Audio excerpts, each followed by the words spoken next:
The Deputy Chief Minister of Meghalaya and also Minister in charge of Urban Affairs Department, Government of Meghalaya, Sniawbhalang Dhar, had inspected the Shillong District Jail today, the 18th of May 2023.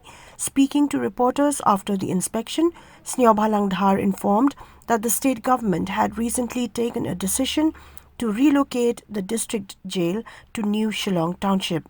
He added that the government's intention is to house as many as 1,000 convicts in the new jail and not a few hundreds, as is the situation in the current premises at Congestion area, Shillong.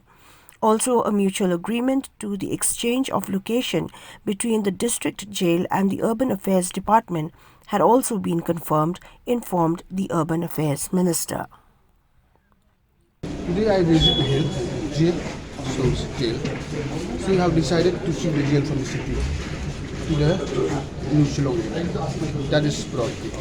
So before I finalize, so I feel it's appropriate for me to visit, and I visit today. So decision has been taken. We will shift this Shillong jail towards the new area, new township area. Status juga tidak central jail mah menang. No status. I already say will shift it. That is the status. Finalize. Just to shift. When did it start? When will it start? It will take time. First decision has been taken. Number two, we will construct the new jail. When the new construction is over, we will shift it. And the urban will take over the land. Urban will give jail land, and jail will take over from the urban. Itu bukan yang Shillong District Jail. Time for us to shift all this thing to outskirt city. It look good, look. Let the city remain peaceful. Let the city remain good, nice and clean. That's I want as a minister of urban affairs.